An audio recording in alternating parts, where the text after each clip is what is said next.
Hello and welcome back to the channel. Today we are continuing with the side stories from Tales of the Calamity, and we are reading the third one of Friends Lost and Found.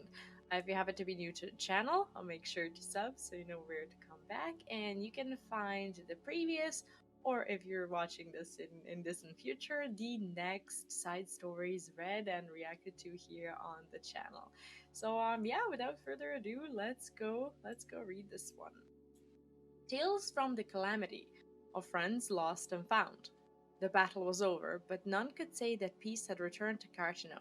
The lesser moon and the winged abomination that burst from its belly had visited devastation on the once fertile flats, leaving naught but a scarred wasteland for as far as the eye could see. Matron, have mercy. I have died and gone to the seven hells. Elder Seatsier, come quickly! Kan-E-Senna turned with a start, a sudden cry rousing her from a moment's reverie. She forced her eyes to focus on the speaker, a young serpent, his armor caked with dirt and gore, beckoning with a bloodied hand. My lady, there's something trapped beneath the steel beast. Mustering her strength, Kan-E-Senna joined the youth beside a fallen Magitek Reaper. From beneath the wreckage, she could make out the anguished groans of one tenuously clinging to life. One of our own, crushed by the armor of a fallen foe. At the elder Seatsier's command, 5 soldiers joined their strength, slowly raising the battered hulk to free the unfortunate soul caught beneath. Even as the ponderous mass rolled aside, however, it became clear that the survivor had sworn no oath of allegiance to the Twin Adder, nor any company of the Eorzean Alliance. Wait, what? Clad in armor of the same unholy steel as the magic monster which had entombed him, the Hurrian youth met Kan-E-Senna's gaze. Not yet a man grown, there he lay, bloodied and battered on this god-forsaken battlefield. Nofika, have mercy, he is but a boy. Forced into service against his will, like as not, ordered to lay down his life for a cause he scarce understands. A strapping Elysian serpent stepped forward, seizing the youth's shoulder with a mailed fist and bringing the edge of his jade-hilted blade to the boy's throat. But say the word, my lady, the lad will feel no pain. Stay your hand. Kan-E-Senna's voice was soft yet stern. He may have fought against us on the battlefield, but the battle is over. Now he is but a wounded child in need of care that none save us can provide. Aye, my lady. The soldier hastily sheathed his blade, his expression carefully neutral. Taking up Claustre, the staff of legend carved from arbor immemorial, the elder Seatsier stepped forward and focused her thoughts on the wounded youth. O guardians of this land, let the breath of life sweep across this plain that it may mend this child's broken body and bring succor to his wounds. What left Kan-E-Senna's lips as a whisper rose to echo across the flats. A gentle breeze broke the eerie stillness in the air, whistling as it swirled about the spot where the boy lay still. The tortured grimace on the youth's face slowly loosened. His eyes opened for a brief moment, then closed in a peaceful slumber. The boy will live. Bear him to the rear guard and see that he receives rest and nourishment. As you wish, my lady. I still don't get who they're talking about, but this is getting interesting. For the next few bells, mayhap a full turn of the sun, she could not say Kan-E-Senna walked the battlefield, tending to the wounded. Eorzean, Garlean, friend or foe, it mattered not. These people cry out to me to ease their pain. Treading her way through the carnage, she weaved the incantations that would close wounds and ease anguish, bringing solace to the suffering. And yet for every one that she saved, countless scores were beyond saving. Looking out upon the bodies of the fallen, the elder Seatsier proclaimed, "They gave their lives in the name of hope, and hope forsook them," came the silent reply. "They would never have come here if not for me." As leader of Gridania, a nation barely a stone's throw from Garlean, Hal's territory, it was Kan-E-Senna who first reached out to her comrades in Ul'dah and Lim Salaminsa, setting in motion the events that would lead to the reformation of the Eorzean Alliance. A seeker of harmony in all things, the elder Seatsier never had any wish to lead her people into a bloody conflict. Serenity, purity, sanctity, the virtues she held so dear were nowhere to be found on the desolate fields of Cartano. Yet what other choice had there been? The prophesied calamity could not simply be ignored. Not if Eorzea was to have any hope of a peaceful tomorrow. If there was even a chance that it could be averted, was it not her duty to try? Alas, the task had proven beyond her. Dalamud had fallen, unleashing Bahamut's terrible vengeance upon the land, and now the seventh umbral era was upon them. Despite her best efforts, Eorzea's dream of hope had given way to a waking nightmare. But I don't know. By the way, I don't know if you can hear this, but it started to rain over here. So if you're hearing like a weird sound in the video, that must be it. Sorry about that. Kana remained in Cartano for several days, seeking out what few survivors remained and saving those that could yet be saved. Staring out over the wreck and ruin, she would often think upon the decisions she had made prior to that calamitous day. Was their suffering and sacrifice inevitable? Was there truly no other way? She could not say for sure. Nor was her uncertainty limited to past events. By tarrying so long in Cargino, was she not failing her people? Was her place not with them back in Gridania? They too were suffering. On more than one occasion, she resolved to return to the 12's Foot, only to reconsider. Her siblings and fellow seedseers, Arun and Raya O, had stayed behind to watch over the forest, as did many skilled and compassionate hearers. I trusted them then, and must trust them now. Those who sacrificed themselves on the battlefield had done so at her command. Until I have done all that I can for them, my place is here. She pressed on, scarcely stopping to eat or sleep. In the faces of the men and women she saved from death and suffering, she found the strength to carry on. The sun rose and set, and one day blurred into the next. But toward the close of the first week, the search parties had begun to return empty handed. Among the soldiers who had stayed behind to assist in the relief effort, morale was low. They had seen the corpses of too many of their comrades, and their thoughts turned inevitably to the friends and loved ones awaiting their return home.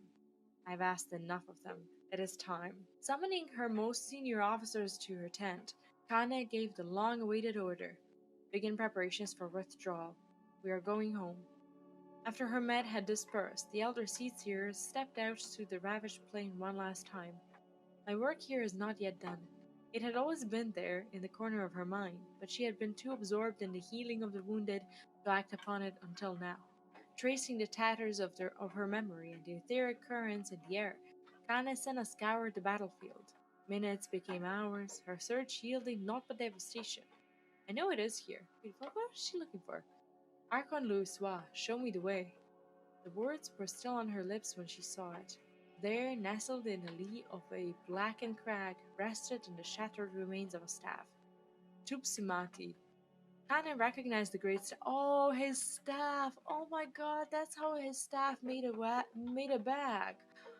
Oh, we had no idea. Like when you start the Realm Reborn, they do tell you a little bit about the staff, like with the Minfilia story, and then later on with Mumbrita and everything. But you don't really know this. Oh wow. Kana recognized the great staff at once. Even lying there in pieces, its power was plain. She could feel the etheric energies which radiated from it as keenly as one might the warmth of the sun.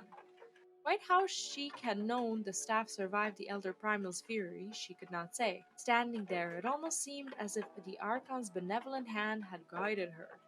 This thought served to lift her spirits, and she forgot her aching legs. Your death shall not be in vain, my friend. Though Louisois' great wisdom was lost to Eorzea forever, at least those destined to carry on his legacy would have his most cherished relic. The next day, Kana returned home, much to the relief of her countrymen. Gridania had not been spared Bahamut's wrath, and the return of the elder Seedseer was a source of much comfort to all as they struggled to pick up the pieces of their shattered lives. Strong they are in the face of such adversity, but the road ahead will not be easy. While overseeing the reconstruction of her home, Kan-E-Senna was reunited with two members of Master Louisois' circle of knowing who had stayed behind to lend their aid to Gridania in her time of need. One day, when the time seemed right, she approached them. Ida, Papalimo, my friends. Wow, I can't believe it connects to this. Kan-E-Senna searched for the right words, but they would not come. Holding out an ornate box of rosewood bearing the mark of the Carpenter's Guild, she simply nodded. For us? Oh, Kana, you shouldn't have. Ida's smile froze as she raised to the lid. Master Louisoix, they said he was. But I hoped. Kana saw tears well up in the girl's eyes, and soon enough her shoulders began to shake. Even Papalimo, not one for emotional outbursts, was unable to contain his grief, and so the three of them shared a moment of mourning for the fallen Archon. The Lalafell was the first to compose himself.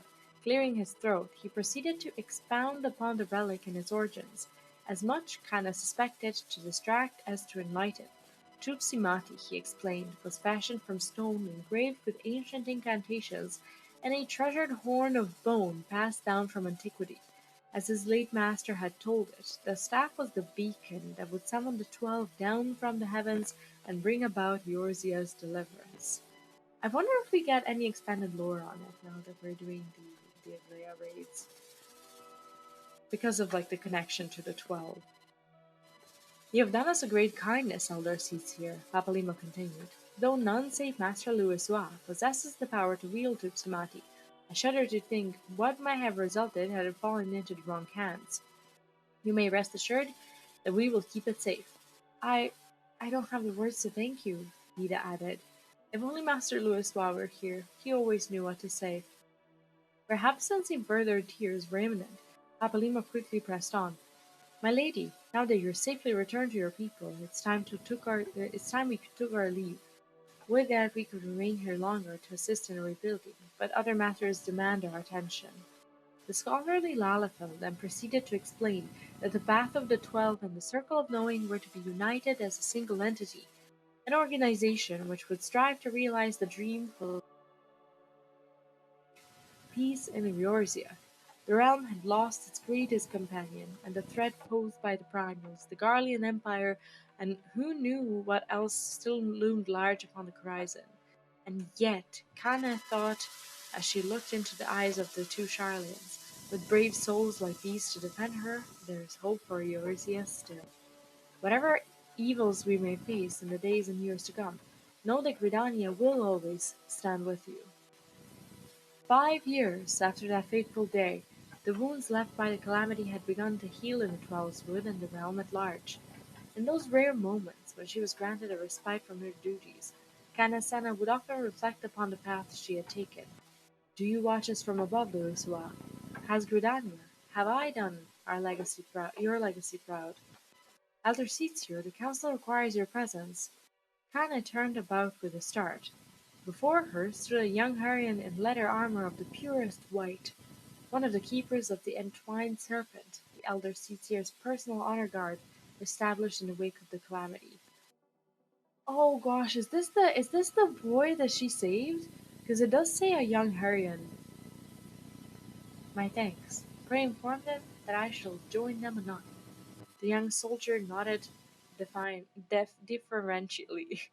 As he turned to take his leave, their eyes met, and the memories, ever brimming beneath the surface, came flooding back to her, the images as vivid as they were 5 years before. We pulled him from the wreckage. He was but a boy, alone and afraid. Wait, I will go now. Pray accompany me. As you wish, my lady. The youth gave a slight bow, and he took his place by her side. Oh, so that's the story. Oh, now we're getting thunder as well. Great. Um, there are a few wounds that time cannot heal. Even those who once stood across the battlefield as enemies, through effort and understanding, may one day find themselves standing shoulder to shoulder, the stoutest of allies. Offering a silent prayer to Archon Louisoix and the friends she had lost, Kana turned her thoughts to the friends who now stood with her, and the countrymen who looked to her for wisdom and succor. The true rebirth of this realm had only just begun. As the sun's warm light streamed through the leaves and down upon the path before her, Kan-E-Senna strode purposefully forward. The greatest challenges still lie ahead, yet we shall rise to meet them, together, as one. That's very wholesome.